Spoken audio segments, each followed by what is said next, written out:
The Kashmir files के बारे में लगातार अच्छी खबरें आती जा रही हैं। सेकंड वीकेंड में इसने 70 करोड़ रुपए की कमाई की है।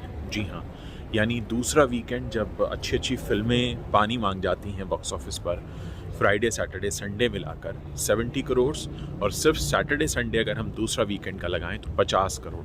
तो इस रिकॉर्ड के साथ द कश्मीर फाइल्स दंगल और बाहुबली जैसी बड़ी मेगा बजट फिल्मों के बाद ऐसी फिल्म बन गई है जिसने लगातार दूसरे वीकेंड तक भी अपनी कमाई बरकरार रखी है। दूसरी तरफ अक्षय कुमार की जो फिल्म है बच्चन पांडे, उसका हाल ये है कि अपने पहले ही वीकेंड पर सिर्फ 24 करोड़ रुपए की कमाई कर पाई, और अब तक ये फिल्म सिर्फ 37 करोड़ रुपीस कमा पाई है।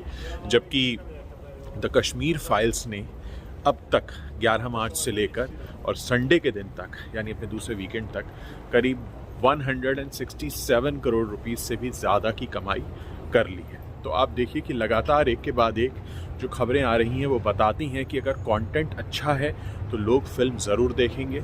सारे मिथ्स जो हैं ख़त्म हो गए हैं, तोड़ कर रख दिए हैं इस फिल्म ने, कि न तो कमर्शियल स्टार कास्ट काम आती है, ना म्यूज़िक काम आता है, ना बैकग्राउंड स्कोर काम आता है, ना करोड़ों रुपए की पब्लिसिटी काम आती है, ना किसी शो में जाना काम आता है।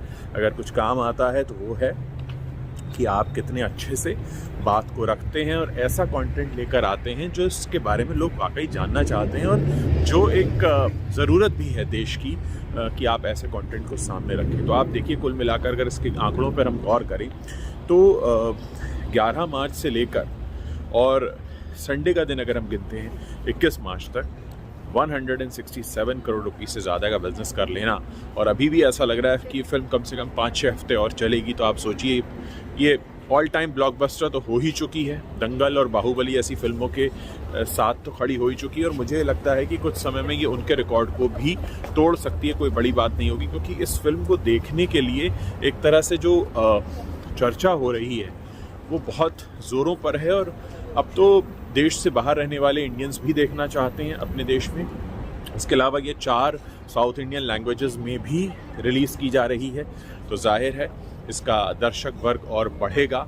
और जिस तरह से पूरी दुनिया में इसको लेकर चर्चा हो रही है, मैं तो इंटरनेशनली भी देख रहा हूँ कि काफ़ी जगहों पर बात हो रही है इस फिल्म को लेकर, तो एक बहुत अलग तरह का माहौल बनता जा रहा है। द कश्मीर फाइल्स ने वाकई एक इतिहास रच दिया है। एक ऐसा सपना जिसे लोग देखा करते थे कि उनकी फिल्म हिट हो इतनी बड़ी, आज ये समझिए कि कोई भी फिल्म इस तरह से पब्लिक क्रेज़ के साथ अभी तक नहीं चली है जितना कि इसका देखा जा रहा है हाल।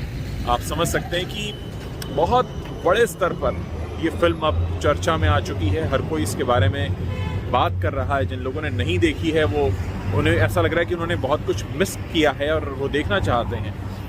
उन देशों में जहां ये रिलीज़ नहीं हुई है वहां इसके रिलीज़ होने का इंतज़ार हो रहा है। तो देखते हैं आगे और कितने नए और बड़े कीर्तिमान स्थापित करती है। 50 करोड़ का सेकंड वीकेंड बड़ी बड़ी फिल्मों का फर्स्ट वीकेंड नहीं होता, और आज सेकंड वीकेंड में 50 करोड़ कमाना अपने आप में एक इस बात को साबित करता है कि हिंदुस्तान में जो 130 करोड़ की आबादी है, अब शायद उसे समझ में आने लगा है कि उनकी जो एक असली ताकत है वो किस में है, और इस फिल्म से एक असली ताकत दिखाई दी है। कहना गलत नहीं होगा कि अगर इस तरह की फिल्मों को बढ़ावा मिलता है तो हो सकता है आने वाले समय में और भी कुछ ऐसी फिल्में बने जिन फिल्मों का बनना बहुत ज़रूरी है, जिन कहानियों को कहा जाना बहुत ज़रूरी है। आगे भी मैं आपको बताता रहूँगा जो कुछ भी घट रहा है इस फिल्म के आसपास भी, और वैसे भी एंटरटेनमेंट इंडस्ट्री में नज़र रहती है मेरी हमेशा, चाहे मैं कहीं भी रहूं। लेकिन मैं हमेशा एक नज़र रखता हूं कि क्या हो रहा है एंटरटेनमेंट इंडस्ट्री में। तो बहुत बहुत मुबारक हो विवेक अग्निहोत्री को, उनकी टीम को। इस फिल्म को हिट कराने में देश की जनता का बहुत बड़ा योगदान है, और हमने एक दुनिया को बताया है कि नया भारत क्या है और नया भारत क्या कर सकता है। तो चलिए, आपसे मुलाकात होगी नेक्स्ट वीडियो में।